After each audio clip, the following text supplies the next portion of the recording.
So we're gonna get started. Um, the Gavin's, I think, in the middle of the night in Algodones, Spain, getting ready to fly to PwC, or he's stuck on an airplane somewhere trying to get there, or something like that. So you guys are stuck with me tonight. We This is our general kickoff for the XRedRocks. And I would say some of it could bleed into the X Lost, although it'd be hard to prepare in 2 weeks. So take that for what it's worth. The This is generally geared towards the challenge folks. So we're bringing this as a concept for people who have not done one of our races before, and we're going to kind of dig into the what is going to be expected of you physically. We'll touch a little bit on the flying. We'll talk about the training and how it's going to be delivered, which was paid for in the challenge sign up. And then if other folks want some training, we'll talk about that as well. Um, if anyone wants to say something, please do uh, speak up. I can see, here we go. If you guys need to uh, do the raise your hand thing or any of that stuff, just let me know. And I tend to pause a lot and say, are there any questions? So if there are, let me know. Um, so again, challenge folks. This program came about, this says Academy here, but it's challenge because we started the Academy. And what happened was the first year we did this, a whole bunch of people came to us and were like, this is too hard. And coming from the background that we had, and let me back up. Sometimes I assume we all know everyone in our small community. You all know Gavin. He did the X-Alps 4 times. I trained him for the 4 times and was a supporter. And I've trained Eduardo Garza, Logan, Seabrand, Willie. So that's where we started to put this together was what we got was a bunch of feedback of this is too hard. And we kept thinking to ourselves, this isn't that hard. Um, not not in a condescending way, more in a like, damn, I don't think people are prepared for what hike and fly can bring when the days are not all that great. So what we did is try and think about, how can we bring people in this sport um, so that they're prepared and so that they go out and have a good time. And as some of the folks on this call could tell you, you don't always have a good time when the weather's really bad and it turns into type 2 fun for sure, where it's not really good till the next day or maybe 5 days later after you've had a few beers. But it can be a good time pretty much every day if you put a little training into it. And so what we wanted to do was for the challenge folks, we wanted to bring some training to the table that it's quote mandatory. It's not mandatory. I'm not going to regulate what you do, but it's mandatory in that it's going to be given to you. And so that if you do the training, you're going to show up with some um, solid base that you're going to be able to actually execute the race no matter what the weather and have a good time. And so the reality of that is what we've laid out here. So the challenge, folks, what can you expect? 3,000 to 4,500 feet of elevation gain, 10 to 15 miles on trails and roads. What that really looks like for the challenge, folks, is most often or not, what we're doing is we're giving you one big hike, um, and then a flight, and then a potential walk to a landing zone, or a goal. Um, It can get worse than that if it's totally unflyable because you might have to hike up, hike down, run some more. These things happen in these races. But that's kind of the way we build the task is that we're looking at it that way.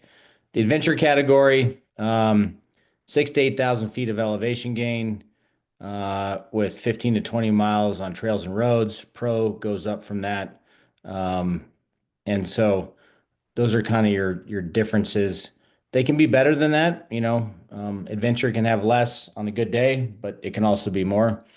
Um, the cold, heat, nutritional hydration challenges. The weather's an interesting factor. We've had some really warm days out there. Um, and I know some of you can attest to that, where we're just kind of baking on the roads, walking around looking for, a puddle to stick our face into. So those are challenges that need to be part of the training, and they're definitely part of the race. Um, our goal with you challenge guys and girls is to show up fit enough to where you haven't lost your mind on launch and you can pull your wing out, think about the conditions, make a coherent decision, go flying, fly for 15 minutes to 3 hours and land and be safe. That's what we're looking for.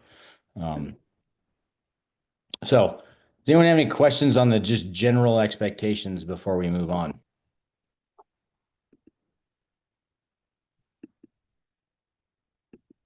Just curious, do you have any sense of what like worst case scenario has been in terms of distance run, just as an anecdotal thing to reference?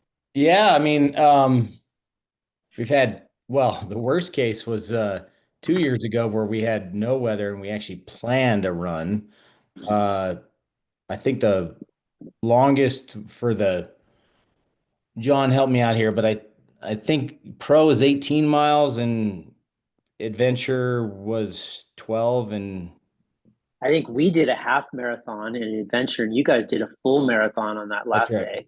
That's right. And then I think challenge was like 8 or 9. And that was a planned run with no flying.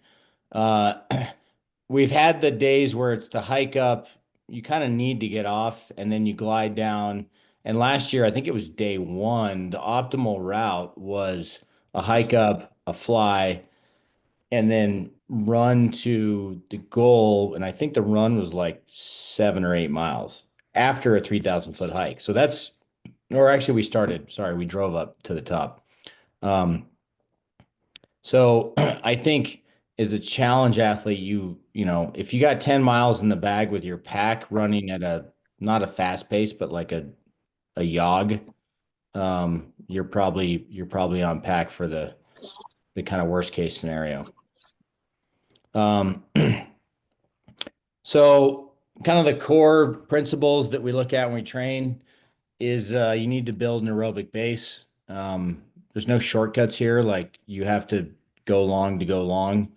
You got to do the task, which is hike with a pack, jog with a pack, walk with a pack in varied terrain and a bunch of going uphill. I mean, that's the bottom line you just can't get away from.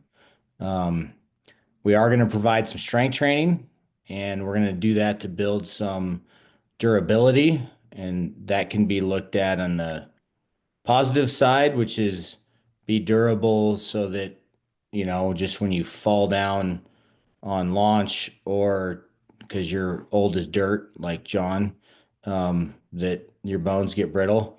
And those are strength training helps for that.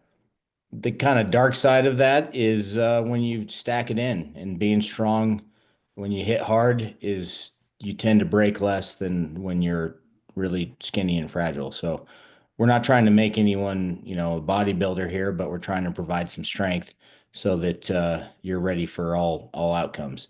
And the athleticism part is, our sport is dynamic upon generally two things, launching and landing. And sometimes we have to do the jump over the bush or the human in front of us or do the sprint and we've all had the landing that we thought was good and it turned into downwind, uphill, yada yada, and being a little athletic is a good thing. The long training days, um, you can't get away from the fact that at least weekly you need to have a big day. Your body has to figure out how to survive 4 to 8 hours of constant movement and not feel like complete garbage at the end. So we're gonna throw those in there. Uh, walking on roads sucks. Nobody likes it. Everyone hates to train it. And when you have to do it for 4 hours at the end of a really long, hot, shitty day. It's not fun. So we're gonna train it. And you don't have to do a ton. This isn't the X-Alps where it's, 12 days of racing, but you gotta know what your body wants to do when you gotta be walking on the roads. You gotta take care of yourself. So we're gonna give some directed mobility, which is a fancy word for stretching, um, and encourage other things. If you're into yoga, great, rolfing, massage, take care of yourself, get some sleep, eat well, all that good stuff. Um, and that's where that recovery word, we're going to have planned recovery weeks. If you just go hard from now until September and don't take recovery weeks, you're going to be less fit and broken. And our goal is for you to show up feeling good, hungry, ready to race, and ideally without nagging injuries. They come up, but if you're taking some recovery weeks, often they can go away. And then that last one I put in there because I think it's important, which is consistency is your best friend. So like it's better to get out every day and do 75% of the workout than to work out twice a week at full intensity. Our game is not sprinting. It's not a 5K at, a high level. It's not even a half marathon at a high level. They're just really long days. They're complicated. You got to look at maps. You're stopping, heat, all that stuff. So being consistent in your training will pay off in these multiple long days in a row. In our new format, you've got 4 days of racing if you want it. And if you're motivated, you're going to want to race 4 days. And that's only going to feel good if you're training consistently that kind of 6 days a week. Um, so any thoughts or questions on that giant gob of words that I threw out there? How often are the recovery weeks? So they're either every fourth week or every fifth week. It kind of depends on how I see how people are doing. And then also the kind of block we're working on. Okay. Anyone else?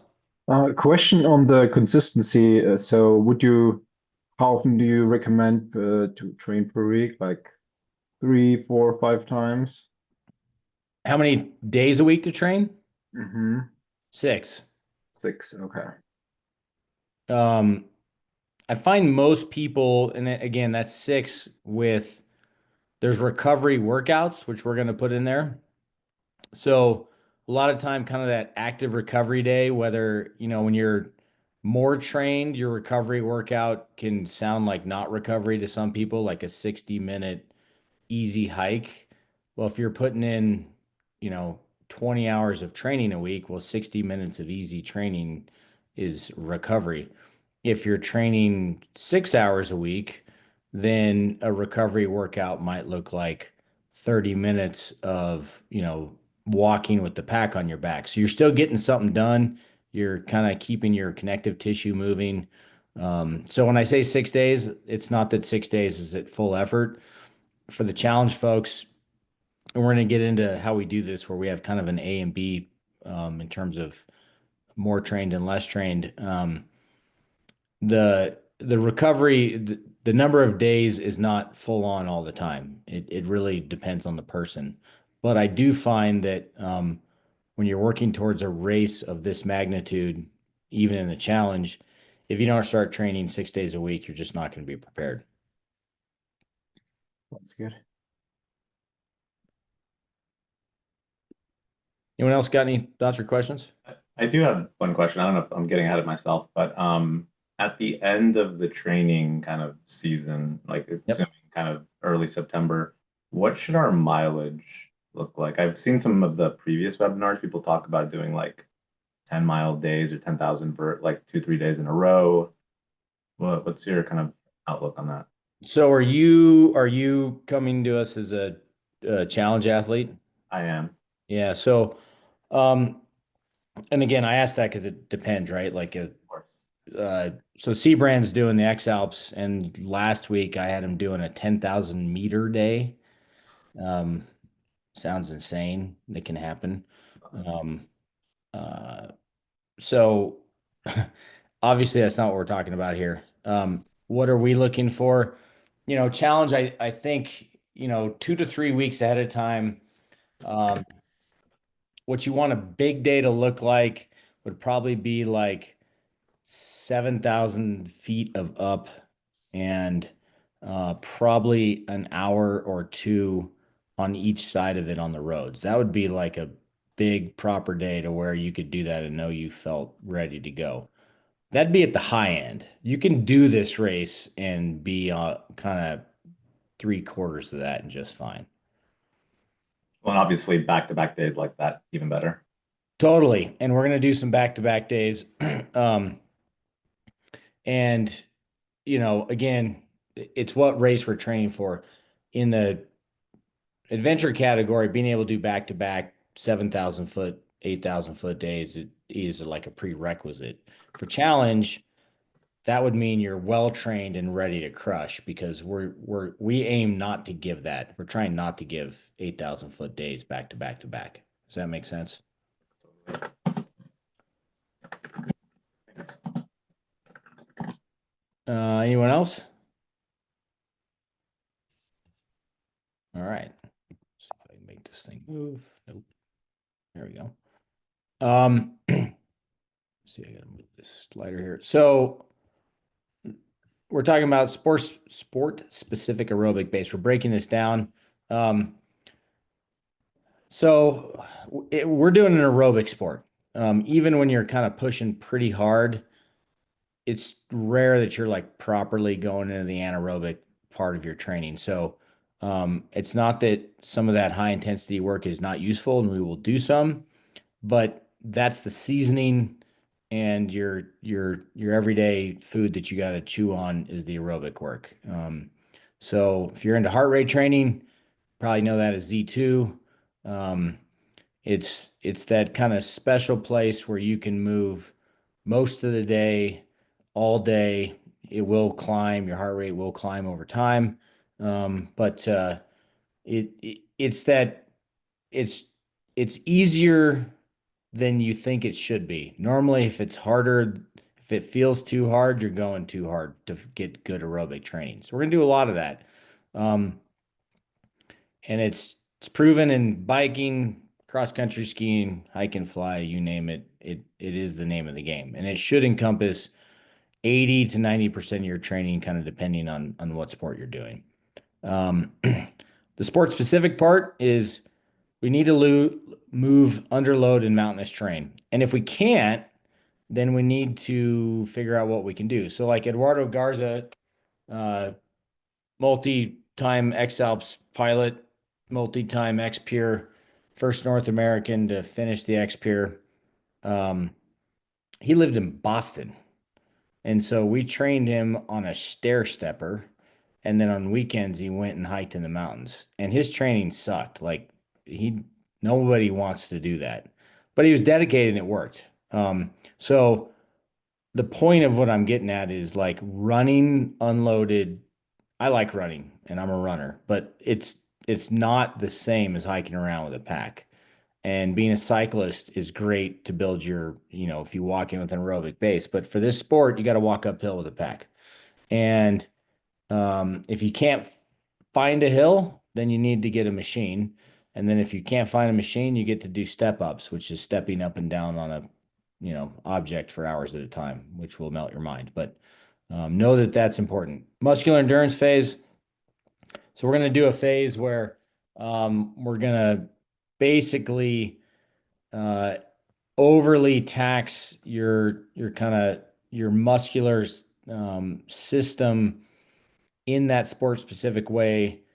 You should in the day sore, in the week sore, and it's going to help kind of build some durability and some it's going to build the ability to go into the race and get overly stressed because you go too hard, it's too hot, it's more than you thought, the weather went to shit, and we've trained some of these really kind of overly ugly days. And what I mean by that is it's carrying a pack that's too heavy, It's doing some strength workouts that are way too many lunges or squats.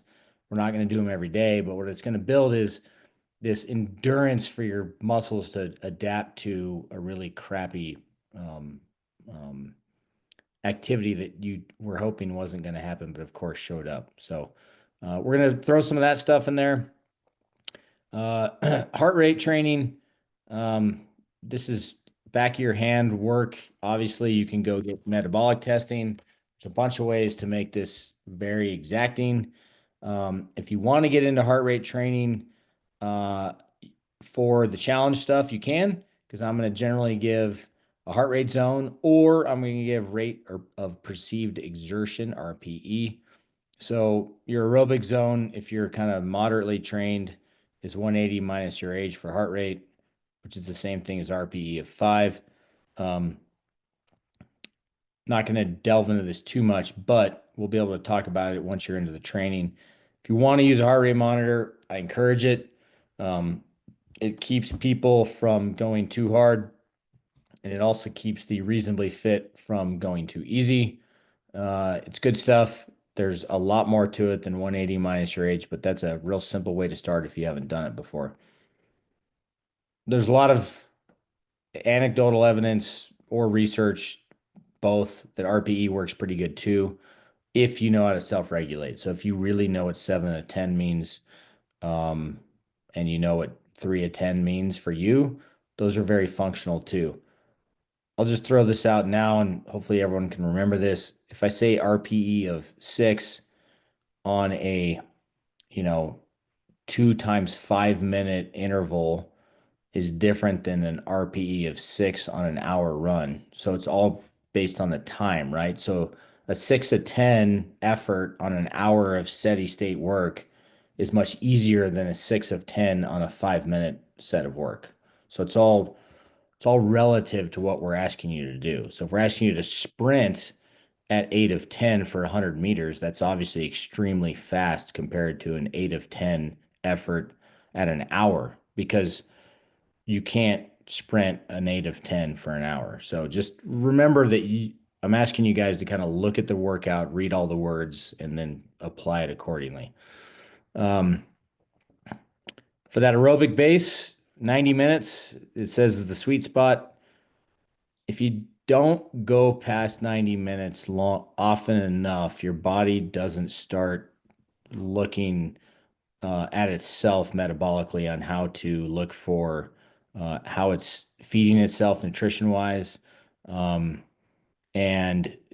you don't really start tapping that aerobic base, where you start looking at heart rate drift, where it's a fancy word for just your heart rate starts climbing as you, especially if you're untrained, as time goes on, even in the same effort, because you get fatigued. So we need to train longer than 90 minutes to get the effect. Not all the time, but we need to make it happen a couple times a week or more. Quick question on that. If Yeah, go ahead. if you run fasted, would you have to go shorter or to receive the same effort? You said fasted. Mm-hmm. I have been a fan of training in the morning, moderately fasted or fully fasted. And moderately means if you're like going for a long effort, that you might eat some eggs and black coffee without a ton of carbs. I am going to fully acknowledge that there is a lot of sports conversation going on, sports nutrition going on right now that says that's wrong and you should be training very full on nutrition, specifically carbs, because your training will be better. And I'm going to tell you that I don't know that I know what the answer is. Your question, restate your question specifically about. Well, I mean, if you run fasted, then you're starting at a lower level, so your metabolic system will start earlier to tap into the other energy storage sources. Right. Uh, I guess it goes back to my previous answer. I would have agreed with you 6 months ago, and I don't know that I know what the answer is right now because not everyone, most of the high level athletes are not prescribing to that at this point. Um, there's plenty of other past data. Jeff Browning's an amazing athlete who trains generally fat adaptive and does a lot of fasted training. There's people doing it. I don't know that I can answer that. What I would say to you is if that's the way you want to train, I would go after it. It's totally going to be fine. You're not giving anything up. And, just kind of look at yourself and how, if you feel like you're getting enough out of your training and you're seeing gains and you feel good about it, I would do it. I mean, like I said, I've been telling people for years to do that. I do it myself. I also notice those days where you start fasted and you are like 2 miles into a run and you basically think you're going to pass out. Um, and then you finish your training and you're like, I don't know that that was good because you didn't have what it took to actually, you didn't tax your muscles enough, you didn't tax your aerobic system enough. You were just basically trying to drag through the fact that your blood sugar was too low. Um, so that was a crappy answer, and I didn't answer your question. So Oh, thank you. yeah. All right. Moving on. Strength training. We are also going to do some strength training, and we're going to look at some strength workouts at the end here. That's a picture of Gavin training for the X-Alps. I'm not going to ask any of you in the challenge program to be doing front squats with a barbell. We're going to keep this pretty simple. But getting into train some strength is important. And it was interesting when I first started doing this in hike and fly specifically, we were one of the very few teams that was training in strength. And if you go back and listen to some recent interviews, podcasts, articles with people like Aaron Duragati or Kriegel, they will all cite that strength training has become a key part of their training, and most of them are doing at least 2 days a week. And they did it because they were all suffering overuse injuries from doing nothing but moving around in the mountains. So that being said, the gym is a tool. I will not give you weights or percentages. That is things I can do with very specific uh, strength like athletes. What we're going to do is we're going to give you some reps. You should go load it so that it feels challenging, um, but that you're not in danger. You're hurting yourself, obviously. And what we're looking for is that at the end of a strength workout, you should feel taxed. You should, uh, have some light soreness the next day. You should not be crippled from it. If you can't sit down on the toilet and you went too hard, these are all things that should be your indicators. What we want you to do is do explore the full range of motion. That's always important. It's people who start in this, they'll talk to me or they'll send me messages and, like, oh, I can't get to the lunging hurts my knees was a good one. And I'm like, how old are you? And they're like, I'm 28. I'm like, unless you've blown your knee out, I'm sure you can lunge. And I'm not saying then go do it wrong or poorly or hurt yourself, but these things don't feel good, especially when you're starting. So, but getting through that full range of motion is very important. Shorting the range of motion is not going to lead to A, the strength range, and B, it's not going to help with that connective tissue. So I'd rather you do less weight and do the right range of motion than more weight and chop the range of motion off. I say strong bodies with some muscle are more durable. We talked about that before. Um, you know, most people who do the sport long enough are going to hit the ground, and you're going to hope it's not catastrophic. But I don't know many folks who haven't hit hard if you do this long enough. And you want to have a little bit of muscle and resiliency on your body. That being said, we do carry our engine And what that means is if you're too big, then you're paying for it. We don't want excess muscle on a sport where we are physically actually carrying our carcass uphill. So, not going to overthink that. Just think about, the way you fuel, eat, and also who you are. Some people look at weights and they get big, and some people can work out and lift all day and they never put any muscle on. So just be aware of who you are. Um, this one's not fun to tell yourself in the mirror, but most people have excess body fat, not excess muscle. So until you say, I don't want to get big, make sure you've gotten into that single digits of body fat if you're a male, and if you're a female, you're below 15% before you start worrying about if you're getting too big. And we all go through ebbs and flows of that, but I haven't met a whole lot of people who until they get into be very elite athletes are not walking around with a little bit of excess body fat. Um, so I say stick to the basics. I'm going to give you training, so I will stick to the basics for you, but this is more just if you decide to go do your own thing. Um, you know, don't overcomplicate the strength training. Again, we're not trying to make you some, specialized CrossFit strength athlete, whatever. Do things that are obvious. Lunge, squat, step up. Those are all things that mimic things we do in the wild. Deadlift, it makes your back strong, your hamstrings. Pulling things, pressing on things, and then working on your trunk, which is your core or abs, and your back are important. So do simple things, do them well, and you'll get stronger. And then endurance athletes can lack athleticism. You know, you can take a lot of, take a middle-aged marathoner and then ask them to jump. And it can be kind of terrifying because they've lost the ability to create power and, elasticity out of their muscles. And I'm not talking about elite athletes. I'm talking about your average, like, weekend warrior.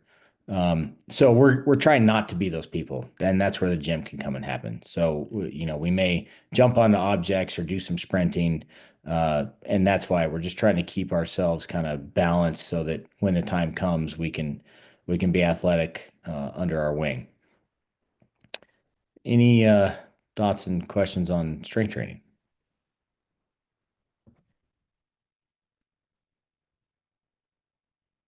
No, it's good. Uh, specific to hike and fly, as opposed to just general endurance training. I talked about it in the very beginning, but you need to walk on roads. It's not all going up mountains. Depending on the task, there could be, in our scenario, in our race, we're generally not going to overly torture you with a early road walk. Where it's going to come into play is those days that are totally flyable, sledderable, you name it, and either you don't piece it together, which totally happens in the Monroe Valley, and the goal is now 15 kilometers away or 40 kilometers away, and it's 4 o'clock. You're nowhere near a relaunch spot. You can race till 7, and your only option is to walk or run. This is going to happen. And so, if you don't train it, it's going to suck. And if you do that like 2 days in a row, and the first 2 days, by the third day, normally you're broken or you have blisters or your, shoulders aren't ready for it. So we definitely need to train that. Walking down may happen. So we need to train walking downhill with a pack specifically.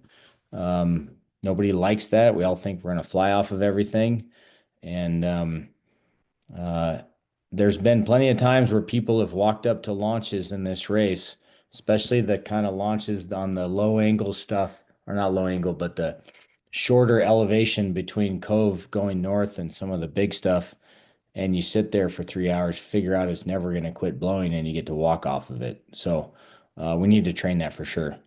The efficiency part, I'm not gonna give you a lot of this. This is you on your hike and fly training. You need to be um, efficient with your gear. Watching folks show up to launch and take 35 or 40 minutes to launch on a hike and fly race is like pulling teeth out. Um, on a on like a proper hike and fly day in a good location, you might pack and unpack that wing 4 or 5 times. So everyone can do the math. If you flew 4 times and it took you 5 minutes each time, right? So now we're at 40 minutes of just packing and unpacking, but now make that 20 minutes each side. You've chewed up the quarter of a day, and it happens all the time. And we see it all the time. I'll be on launch, walking around talking to people like, hey, like, what are you doing? Well, I need to get set. And we all know the safety aspects. You're never going to see us hurrying you, and we want you to be safe. Uh, but you can train that to where it won't feel unsafe. If you train to take your stuff out in a very specific way and be standing in it with the wing in whatever configuration you want, whether it's a rosette, laid out, whatever, ready to launch in 5 minutes. Then if you stand there because the conditions are challenging, great. Then you should always stand there until you're ready to launch.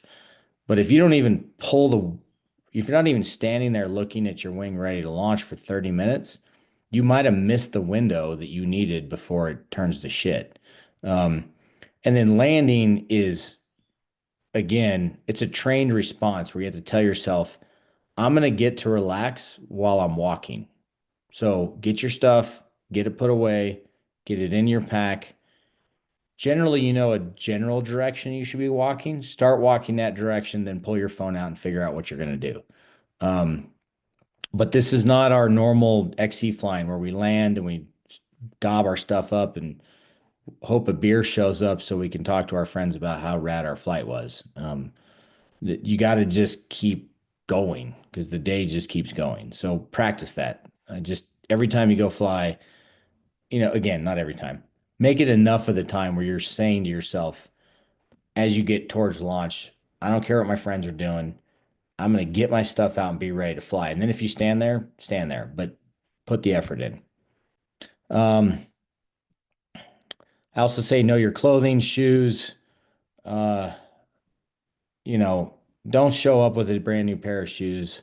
Don't know that the shorts you're wearing are going to chafe you or not know that they're going to chafe you. Like do that effort. This is a 4-day race. So if you don't know your gear and you don't know what it's going to do to your body, then you're just, you're handicapping yourself before you even start. And I say train with poles. We're going to go uphill. Most Americans, when they first start in this sport, don't think you should use poles. That's like a European thing, but it is more efficient. You need poles. Get some poles if you don't have it and get used to training with them. Questions or thoughts on this group here?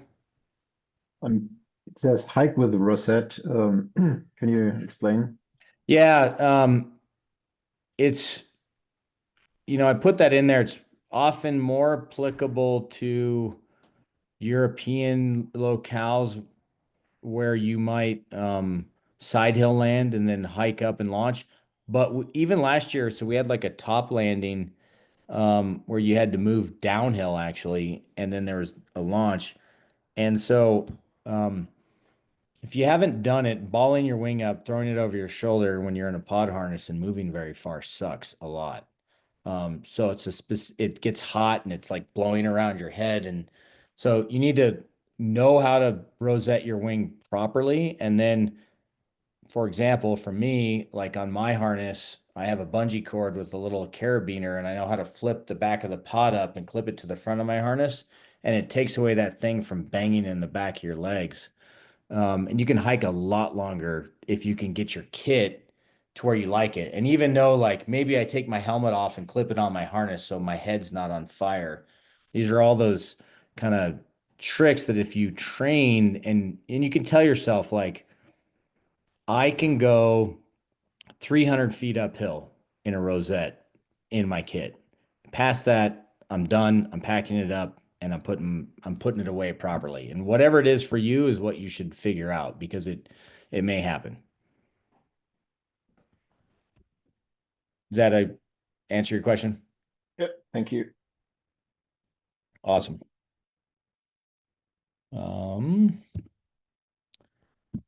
All right, so we touched on it before. We talked about the long day. So I say the long day is sacred.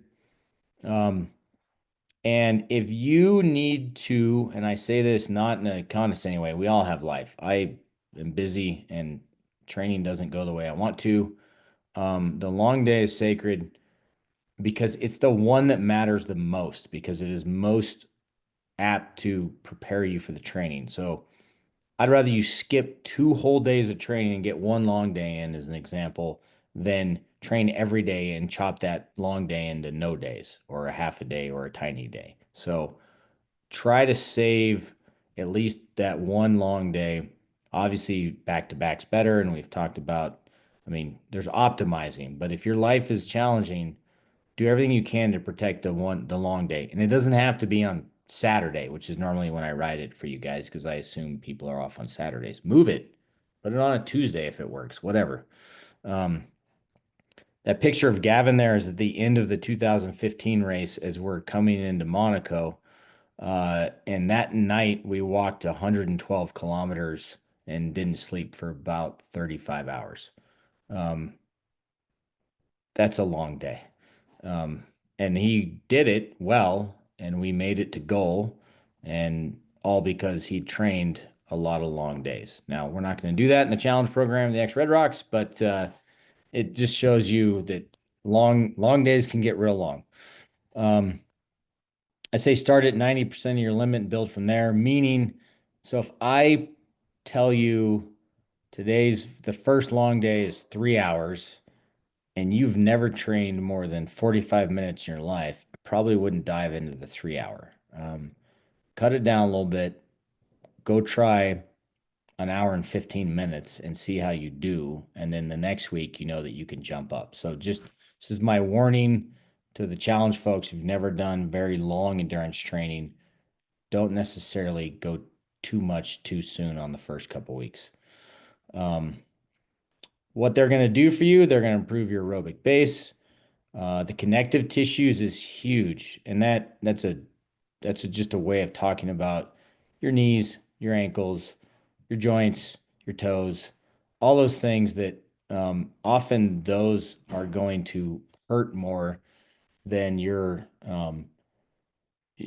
because we're not running, 40 miles here, but people can walk a long time. You can hike a long time, but your connective tissue is going to pay the price if you're not used to it. So that's where we're looking for improvements there, but you also need to take care of yourself.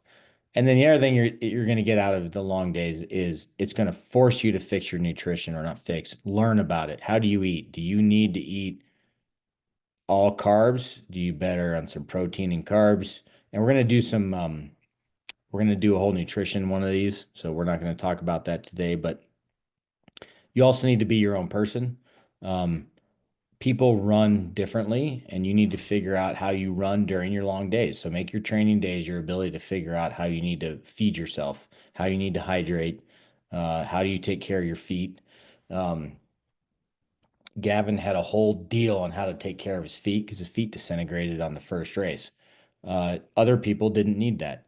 Aaron Duragati doesn't drink water basically ever in training. That's his like deal so that he doesn't need to drink as much. Most people can't do that.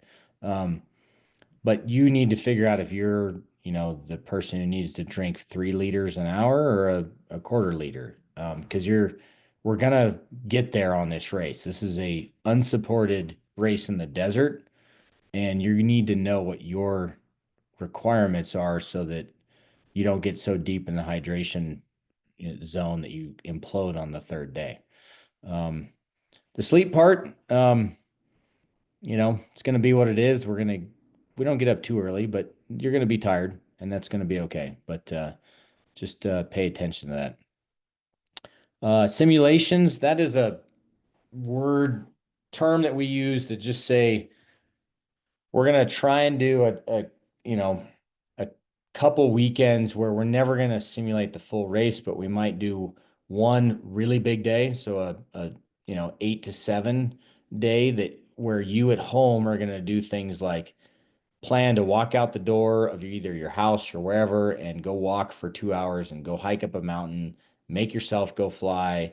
If you can't fly, do something, similarly mentally taxing, walk a bit, hike up again, fly. We're going to do some of these simulation days so that you and your body and your kit understand that it's different than just your average day of training, which is I drive in my car to the place I know, first of all, hike up, launch, fly down, and go home. Ideally, in simulations, you're having to navigate, use a map, use your phone, do all these things that you're going to do in race day. So we're going to try and put some of those in for you.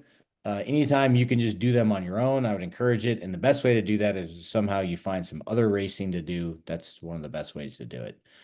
And then I just mentioned the deep base. So if you've got a long history of endurance training, it's going to be easier for you. If you don't worry. This is a good place to start, and it'll pay dividends kind of as we go down the road. Questions on long days and simulations?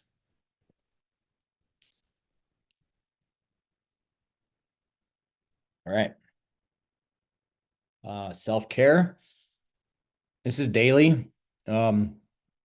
So if you train well enough, I'd say half of the days in the week, you're not going to wake up feeling stellar.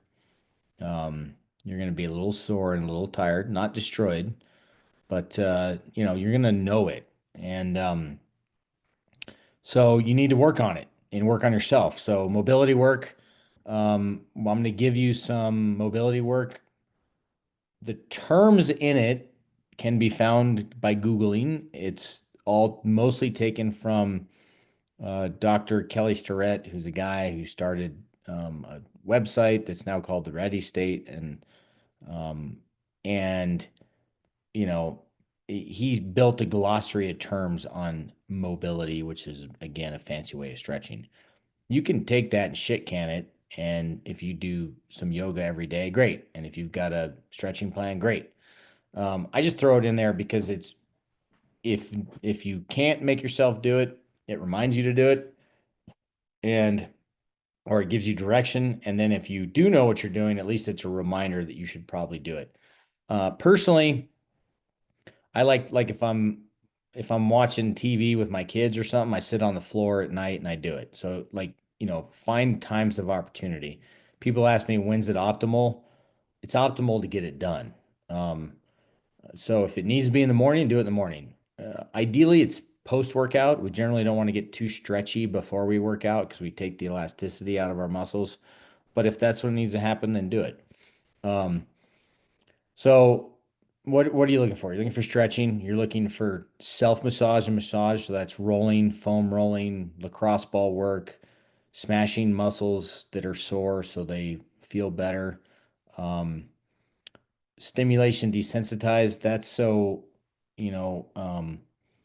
tendonitis occurs on Achilles, your feet, some of these things. So just by rubbing them like with your thumb or like a butter knife can desensitize them, and they will actually over time be less prone to tendonitis because you've manipulated them. If you're having issues, you need to go seek professionals. John, who's on here, is a physical therapist. You should text him at least 3 times a day, asking him what you should do to take care of yourself. You're welcome, John. But seriously, I've gone to physical therapists 5 times in the last 10 years, and 4 of them have been not for traumatic events, but just because things get weird enough, you need help. So go get help. There are a million websites. I say it, the Ready State, pliability.com. There's there's websites with stretching if you really want to get into it. E-stem, the Compex, all this stuff is good. It's not a sub for not for it's not going to make you fit, but it's going to allow you to keep training. So make sure you're taking care of yourself. Sitting sucks. If you are a person who sits all day, try and work on some standing desk, sit down, stand back up, all that good stuff. But um, trying to be an athlete where then the rest of the time you're sitting in an office chair is not the best course of action. So try and find some time in your life to stand up and walk a little more too. I say fix your hips. If you hike in a straight line all the time, people's hips tend to get way too tight, and it leads to all kinds of problems in their back, and then downrange in their lower legs and feet. So make sure you're stretching your hips. And it's just more important the more endurance training you do to take care of your hips because they're going to get tight first. And then I said every 3 to 5 weeks. Someone asked me that before when we're going to do the recovery deload week. So I already answered that, but that's what we're looking for. Thoughts or questions? All right. Consistency, we went over that. Frequent training is more important than hard training. Sport specific is before other types. What I'm getting at there is if you have a week where you can only train 3 times and there are 6 workouts and 3 of them involve hiking uphill, hike uphill 3 times. So, put the effort into prioritizing the sport specific training first. And I say that as somebody who very much believes in the strength training, but if you don't prioritize the sport part, you're going to pay for it. It says there, go to bed knowing where and how you'll train tomorrow. Most of the people on this call are probably have a job, probably have a life. And if you don't make a plan on how to get this training done, it's not going to happen. So, you got to make it a priority in your life, knowing how you're going to get this training done. So some days that's waking up at 4 o'clock in the morning, hopefully not every day. Some days it's taking your gear in your car so that when you get off of work, you can go sneak in a workout. I leave a pair of running shoes, shorts, shirt. They just live in my car so that no matter what, I can just get out and go for a trail run if nothing else. So kind of start thinking that way to where it becomes a priority in your life. I mean, it doesn't mean you're going to get it done every day, but you're going to be more successful if you do that. With that, if you need to, wake up early. Waking up at 4 a.m. sucks. Not advocating doing that every day as a way of life, but if on a given Tuesday that's the only way you're going to train, then figure it out. Excuses are like, we all know what they're like, and everyone has them. And we're all going to make them, just don't make them too often.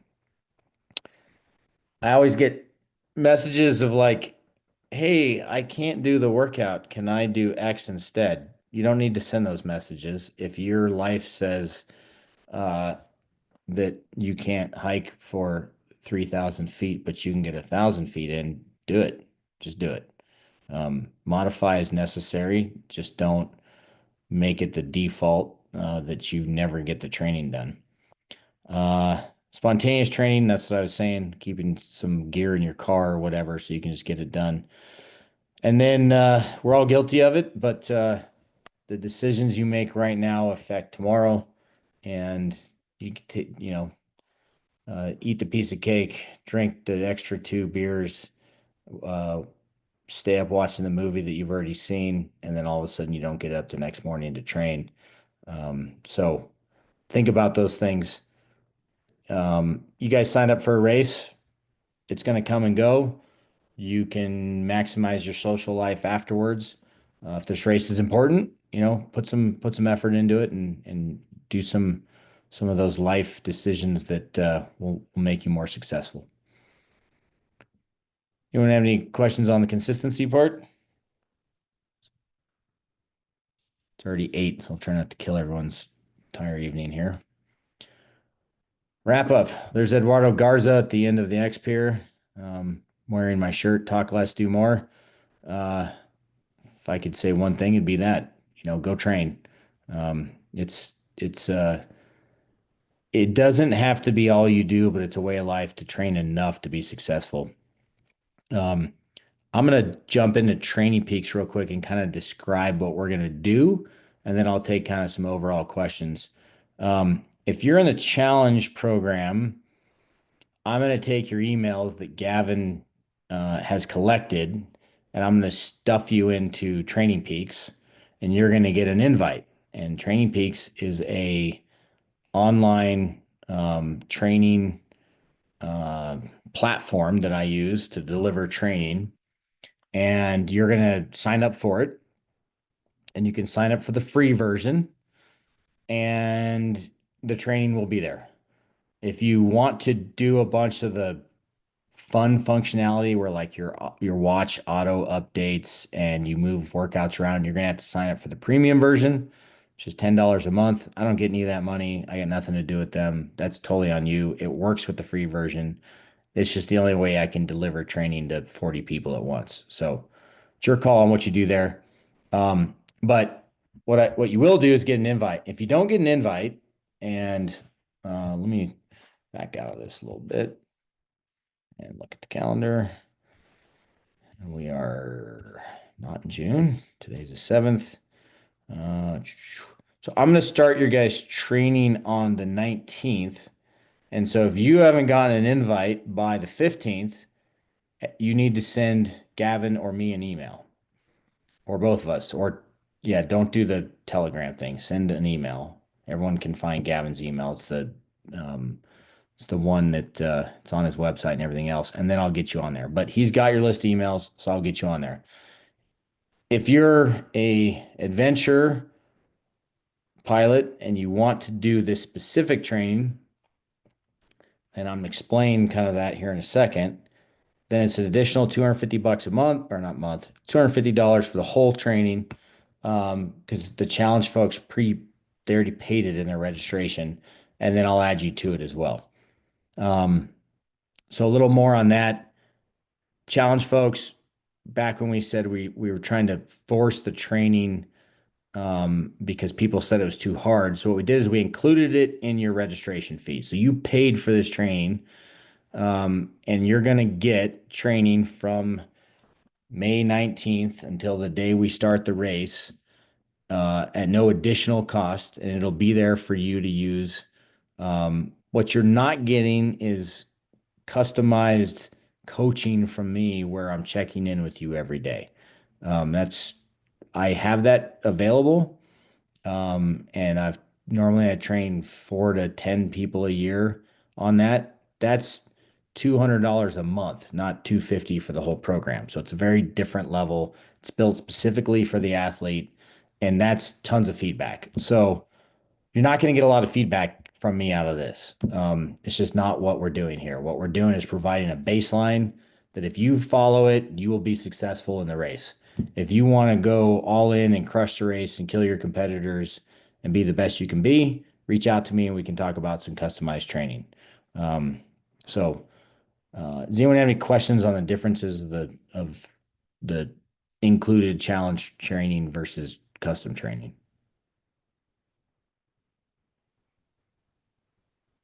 Cool. Now on the training for challenge, or anyone who signs up for the extra, can you guys see that screen that says that's a Training Peak screen? No. No. Okay. I hate. Let me see. Oh yeah, it's amazing. Give me a second here. Sorry, guys. Oop. There we go. Boom. How's that working? That looks good. Okay, so go ahead. All right. So this is a sample of training from last year.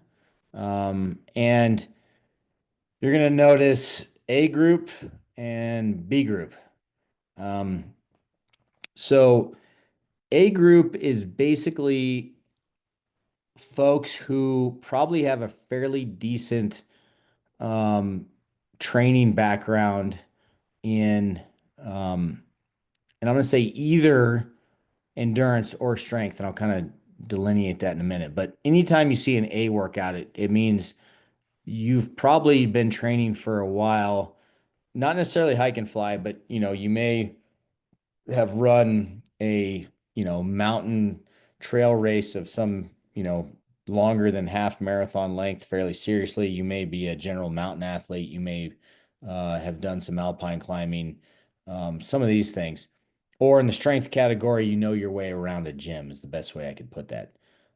B group is you're not untrained, not degrading you. Just this is, kind of new to you to having structured training. And you need to be thoughtful so you don't get, overuse injuries.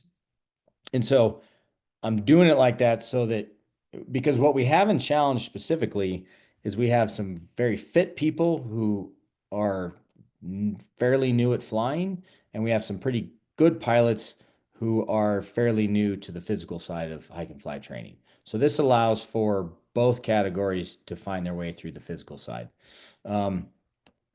So every week I'll give a note and it'll kind of just say, this is what we're doing. And this says, hey, we'll be pushing again this week and dive into recovery week next week. So you know what's going on.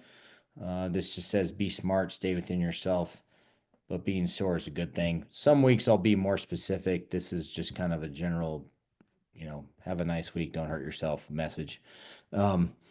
So you can see on Monday, it says A group, 90-minute aerobic.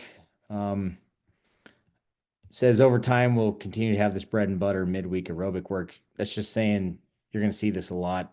It's just standard stuff. 90 minutes at 5 of 10 RPE. We talked about what that means, rate of perceived exertion. Ideally, it's a hike and fly, but it can be a trail run or a bike ride if that's what you got. And then the difference is B group, same thing, 70 minutes. It's just shorter. When you'll see sometimes both groups, like I say, you're going to walk 90 to 120 minutes. That's your call. 90 is what I'm asking you to do. If you feel toast after that, you should be done. If you feel like you can get some more, get after it. Someone was asking about the back-to-back. So we've got back-to-back long hikes. You can see here that's saying Saturday and Sunday, we're going to do 2 days back-to-back.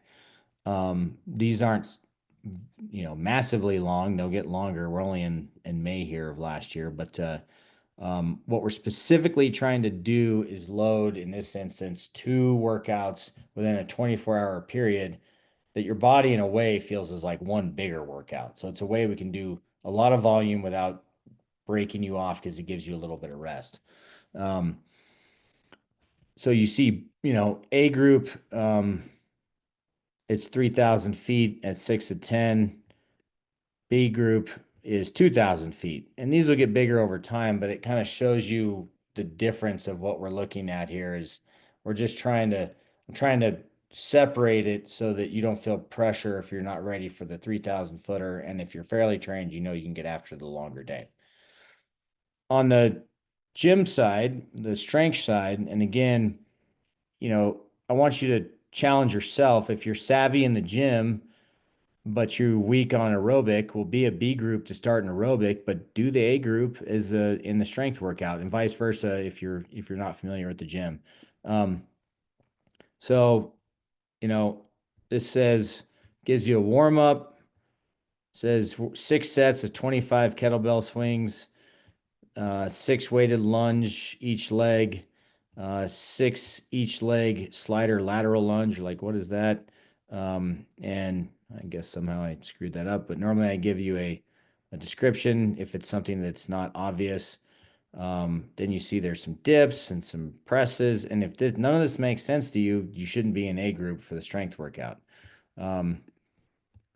As opposed to the B group, where we're going to look at some squats and push-ups, and then we're going to have some basic walking lunges and Supermans and some calf raises.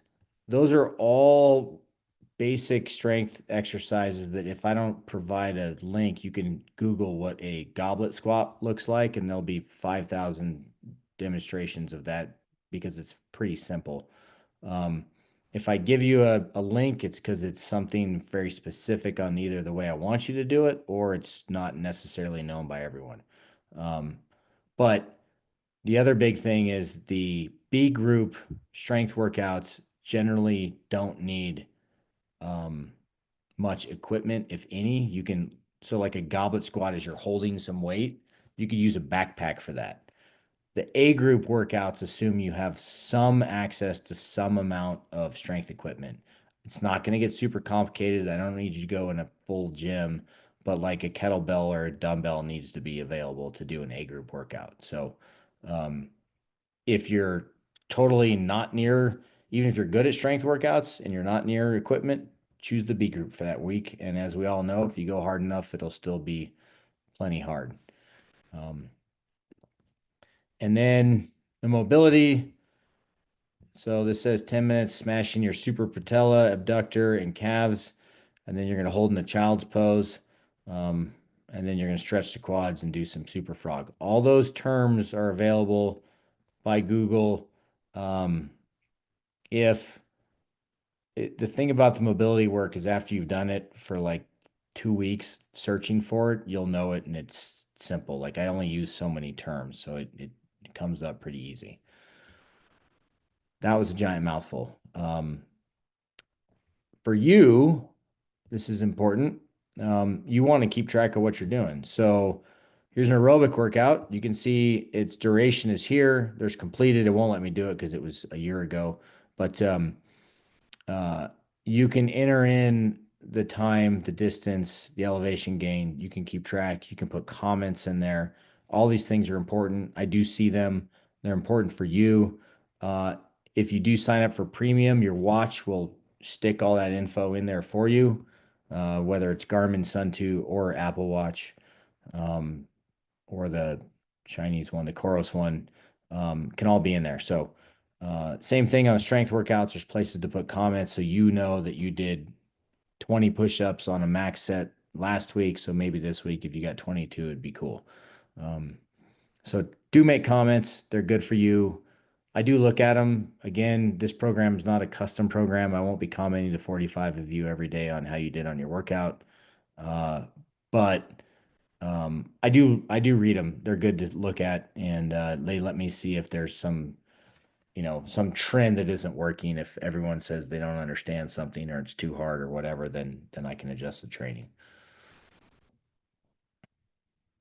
Questions on Training Peaks?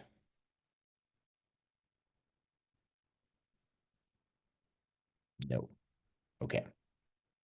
That was a giant mouthful in an hour and 15 minutes. I'm going to toss my email on the chat right now. If you have specific questions, again, I try not to be an ass when I say this, but what you've paid for is not me talking to you every 3 minutes about your training. If you want that, come to me with custom training, which I'm not trying to sell you. Just I have so much bandwidth.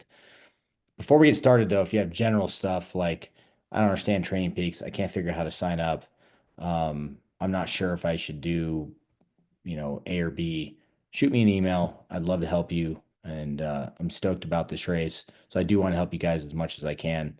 I just can't get super nerded out with the format that we're using. But I will throw my email in there, and then please reach out if you have any questions or issues. Ben, quick Yep. question. Go ahead. With all these hikes, I know that we want to be as race relevant and prepared as possible. Should we be hiking with a pack with weight, no weight at all? I kind of need to lose some weight, so I have some ballast already, but what are your thoughts on running So with the pack or whatever? My general, when I say in the workouts hike and fly or hike with pack, it's unless I specify otherwise, it's always just take your hike and fly weight of kit for the race. And you don't have to like overthink the water, but I mean like, wing, helmet, reserve, harness, your fly kit for hike and fly, not your, if you have like a big pig XC kit, I wouldn't, because hiking slow has a place, and we'll do on our muscular endurance, we'll ask you guys to like overload your kit. Which then means you could hike with extra weight, or you could hike with a big kit if you have one. But hiking slowly and grinding is not going to make you fast and efficient. So we only use that sparingly to build some muscular endurance. So for the most part, I want you to like love having that backpack on. Like you own it. You know that you know where it works, that it tries to chafe you under your left armpit, and that you got to figure that out. So part of what we're trying to do here is get you dialed in and with the kit you're going to use on race day. And like if you hate your backpack a month into this, go spend $200 and get a different backpack is a good example.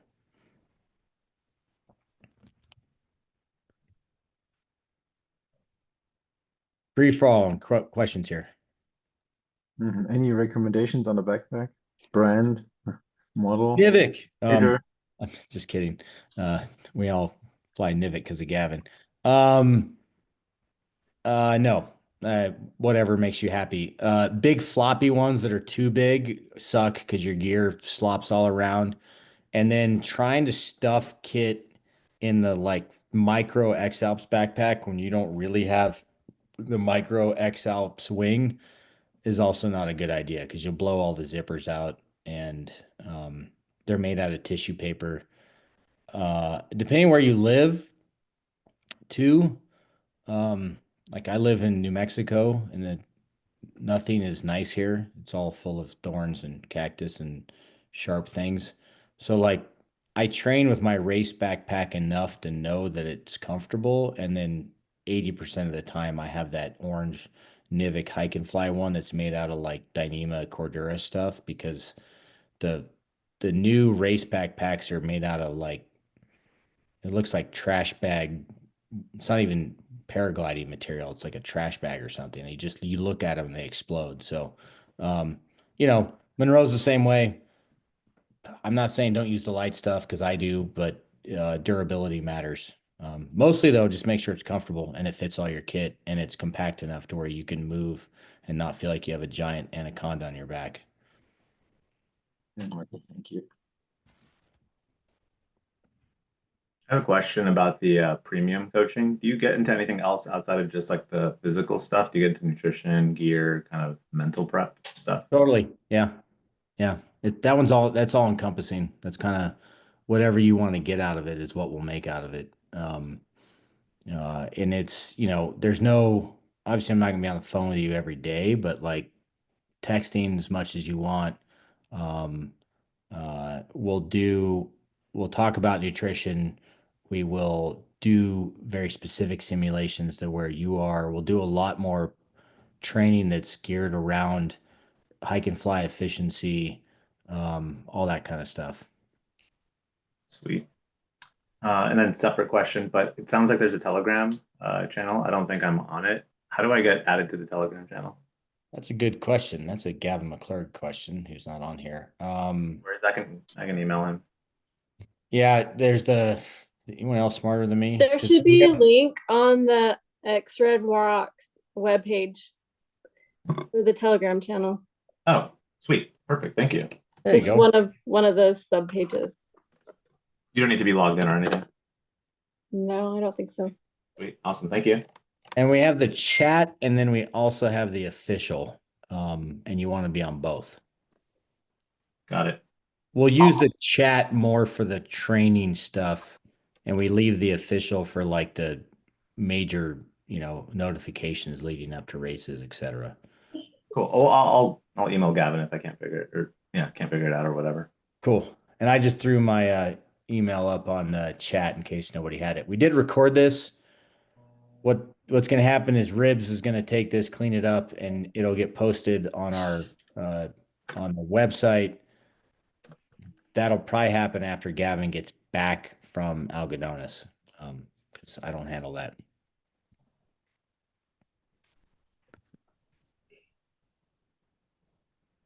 What other questions we have? So And are you gonna do a like different? We do this A and B for challenge, and then are you gonna do adventure level also, or do we just like if we wanted to do these, we just do whatever, pick A or B? 100%. Yeah. Yep.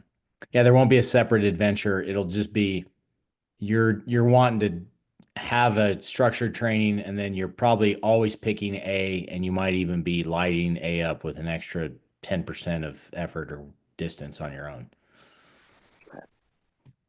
Or we do what we did last year. I was gonna say for you, you could just take that whole program from last year if you have the self-discipline to just do it again, would work too. Yep.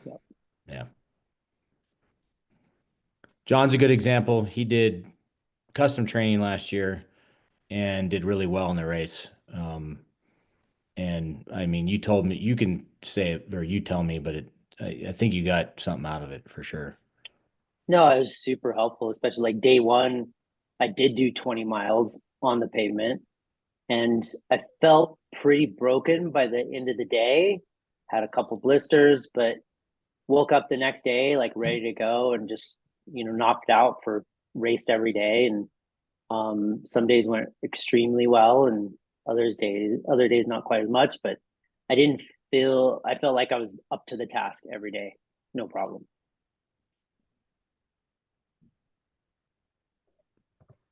Cool. Anyone else got any last minute thoughts or questions? Are there going to be more of these talks on different topics, or is it just this? Yeah, so what we try and do is every 2 to 3 weeks, we're gonna do a different talk. There's a whole archive of them already. I believe they're on the website. Mm-hmm. So I'd start by watching those. And they have strategy, nutrition. It gets a little repetitive. This one's repetitive. You could have watched last year's and it would mostly sound the same minus the conversation. But they're nice when we do them for you guys because they're real time, so you can ask your own questions. So that's why we'll do repetitive topics because we're trying to engage you all, and then we even get better ideas or new ideas doing them as well. The strategy ones are super fun because we have a whole new race from last year to talk about. And we'll do that for sure because it's fun that we can take a new 4 days of racing and break down why people did what and where it worked and where they got hosed. And we find those are pretty important for people um, new to this sport because a lot of it just doesn't make sense when you first get started on how to look at it. And then some of the webinars we'll do hopefully should help with that.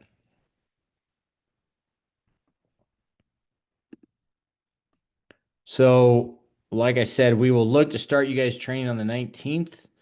If you've not gotten a Training Peaks invite by the 15th, then yell at me and let me know.